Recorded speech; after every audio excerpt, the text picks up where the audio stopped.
Pada akhir 2020 kemarin, Jakarta kembali menjadi pembahasan di World Economic Forum yang merupakan sebuah yayasan organisasi non-profit yang terkenal dengan pertemuannya yang mendatangkan berbagai orang penting seperti pemimpin bisnis dunia, pemimpin politik dunia, cendekiawan, hingga wartawan yang dipilih untuk membicarakan berbagai isu.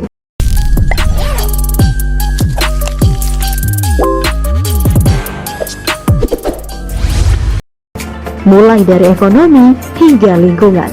Dalam pertemuan tersebut, Jakarta yang kembali menjadi pembahasan dinilai menjadi salah satu kota penting di dunia yang terancam tenggelam.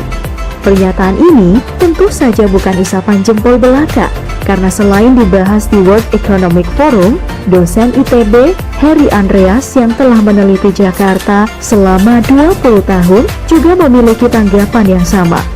Bahkan menurut Heri, pada tahun 2050 mendatang, harapan hidup di Jakarta akan semakin menurun jika kasus Jakarta tenggelam ini tidak ditangani dengan serius. Tentu saja, isu ini mengundang beberapa pertanyaan tentang daerah paling padat penduduk di Indonesia tersebut. Mulai dari, apa yang membuat Jakarta tenggelam? Seberapa buruk kondisi Jakarta saat ini? Bagaimana kasus Jakarta tenggelam ini ditanggapi oleh masyarakat DKI? Bagaimana jika Jakarta tenggelam? Hingga apa Jakarta masih punya harapan?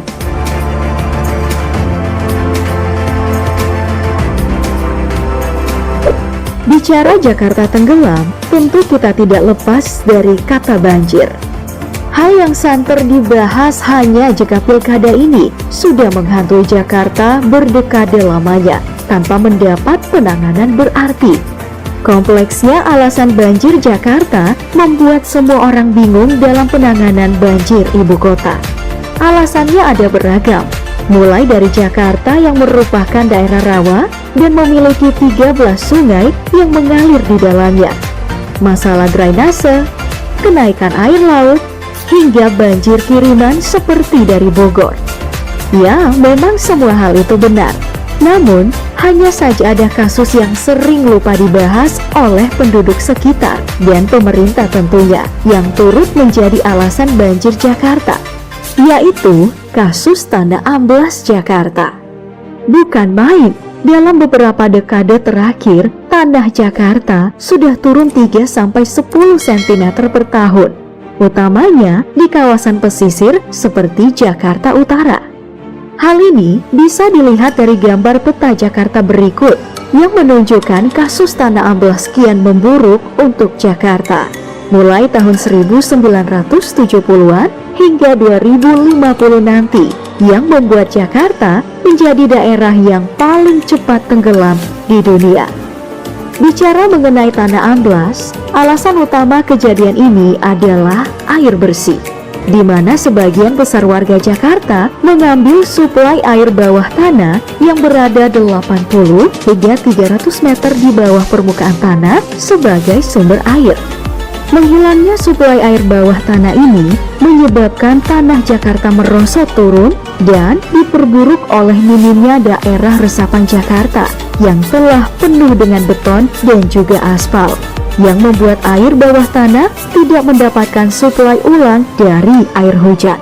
Pengambilan air bawah tanah secara berlebihan ini disebabkan kapasitas PDAM Jakarta yang hanya mampu mengcover sekitar 40% dari kebutuhan warga Jakarta, yang menyebabkan 60% kebutuhan lainnya dicari sendiri oleh warga dengan menggunakan sumur atau pompa air. Kasus tanah amblas ini juga ikut dibuktikan dengan keadaan warga Jakarta. Hal tersebut akan berdampak bagi berbagai aspek. Pada aspek ekonomi, tentu saja Jakarta bisa saja lumpuh akibat tanah ambles yang membuat dampak banjir akan semakin menggila. Lalu pada aspek sosial, Jakarta yang menjadi primadona bagi para perantau tentu tidak akan berhenti. Kurangnya lahan nantinya akan membuat penduduk akan tinggal makin berdesakan lebih dari sekarang. Sekarang saja, Di Jakarta yang memiliki luas 661 km persegi dan dihuni 10,5 juta orang, yang berarti setiap 1 meter persegi tanah di Jakarta harus dihuni 16 orang, yang membuat Jakarta menjadi salah satu kota tersesak di dunia. Apalagi jika Jakarta mengalami penurunan lahan, tentu saja makin sempit. Dan di aspek pemerintahan, sepertinya kasus tanah amblas inilah yang menjadi salah satu faktor mengapa pemerintah pusat mengajukan pemindahan ibu kota ke Kalimantan, seperti isu yang beredar beberapa tahun silam. Nah, membahas pemindahan ibu kota dan Jakarta tenggelam, bukankah memindahkan ibu kota baru tidak menjadi solusi untuk tanah amblas di Jakarta? Jika ibu kota pindah, apakah warga Jakarta akan terbebas dari fenomena tanah amblas yang sedang menimpa Jakarta? Jawabannya tentu saja tidak, karena akar permasalahan, yaitu air bersih, belum menemukan solusi yang tepat. Apalagi setelah pemindahan ibu kota pun, Jakarta masih dijadikan pusat bisnis dan ibu kota baru hanya dijadikan pusat pemerintahan.